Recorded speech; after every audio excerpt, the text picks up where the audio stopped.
that in context has different meaning and so on. So separating things by service or identifying with that is, I believe, is necessary.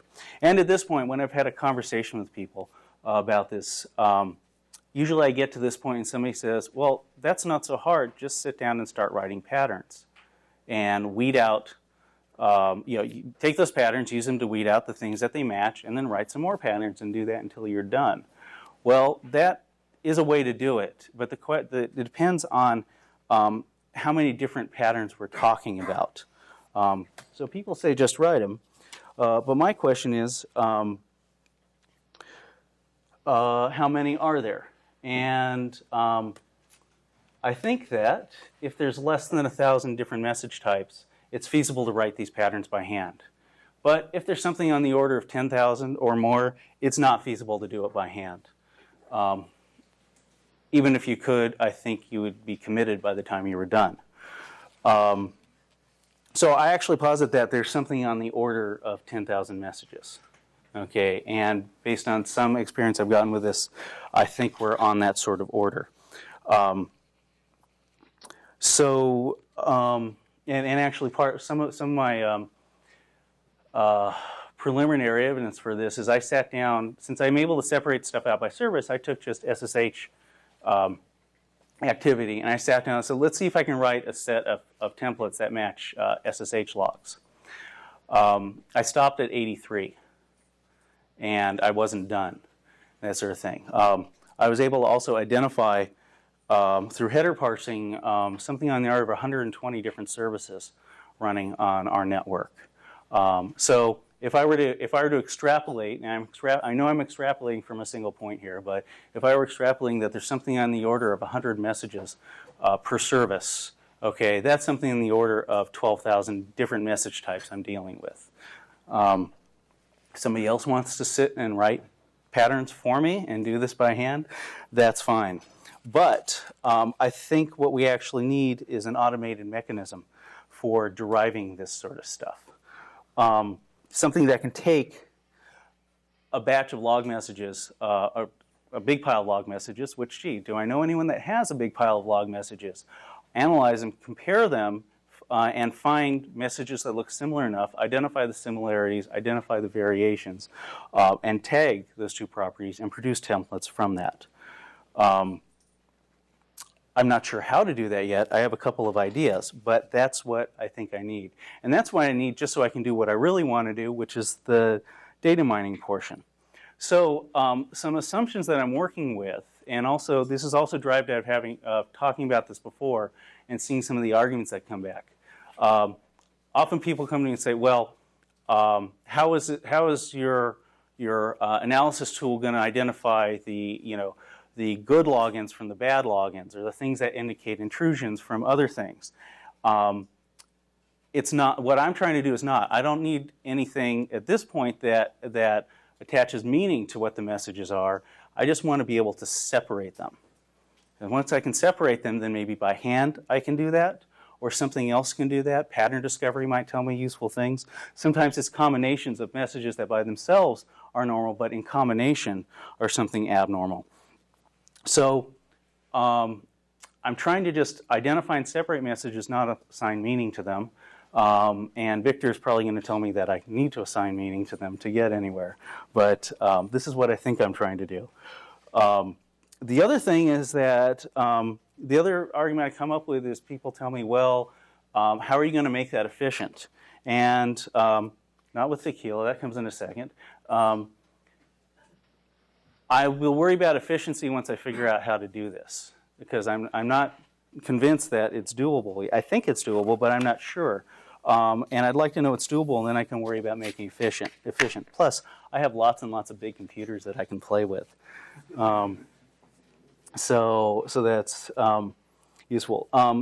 If I can get to this point, if I can get this catalog of stuff, besides doing data mining, or doing the more extended data mining, there's some real simple things I could do with catalog messages. Simple frequency analysis, extending the 10 most frequent and the 10 least frequent to, what is the distribution of messages, whether frequency distribution of messages and things like that.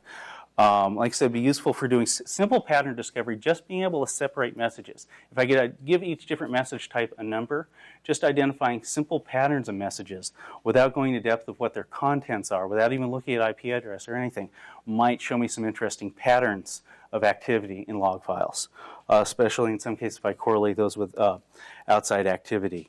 It would also be useful for anyone that's writing log parsing tools. And part of where I even started with this was just trying to sit down and use swatch and write patterns for swatch and write ignore lists for swatch.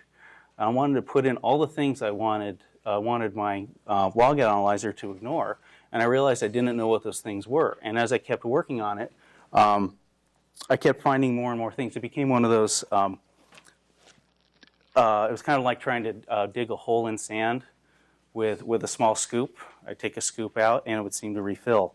I wrote something like 2,000 ignore patterns, and the amount of information that I was getting that wasn't matching those ignore patterns didn't really seem to be substantially smaller than when I started.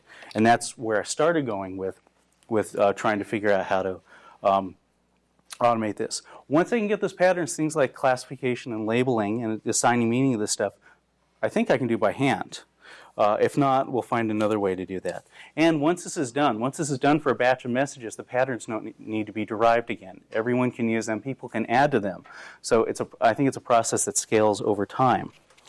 I did try and make some progress on getting some work done, and in part I was hoping I could find somebody that would do it for me.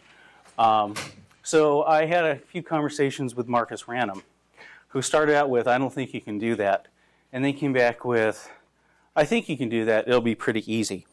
But he also was going on an assumption that there weren't that many messages, and we actually made a bet as to whether there would be something I think our bet was whether there'd be more than 1,000 or less than 1,000 messages.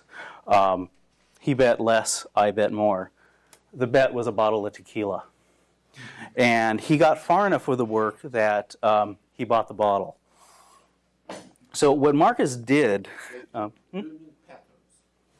Messages. Well, patterns or what I also called templates, what I showed here. Yeah. Yeah, I'm having a terminology war in my own head.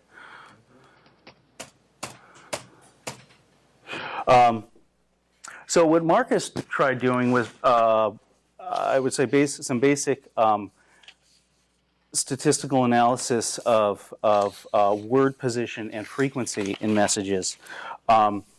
He took a message and developed just a candidate template. Just identifying things that were strings and numbers and some things like that. So what he was doing, he did a lot more detail than I'm going to explain here, but taking a message like what it looks like up above and reducing it down to a template that looks like that. What he also did is record the actual strings that match those in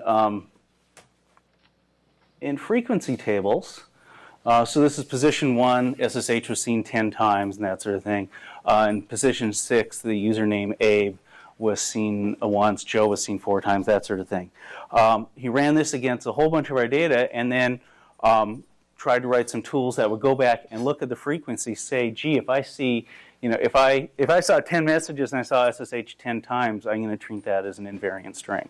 Or if I saw it, more than 90% of the time, I'm going to treat that. I'm going to build another template, apply that, see what's left, and see where I get. This seemed like a good idea at the time, and as he kept working on it, he kept getting stuck on different sorts of variations on messages, things he didn't anticipate, repeating sequences of things, like a whole list of email recipients. We found some wonderfully difficult to parse log messages, like quoted strings that had quotes inside them, things like that. Things that may actually, you could argue, are impossible to quote. He had problems with things, hashes, things that ended up being random strings, and that sort of thing. It eventually became an iterative process. He would find some other variation on this that he hadn't anticipated and have to basically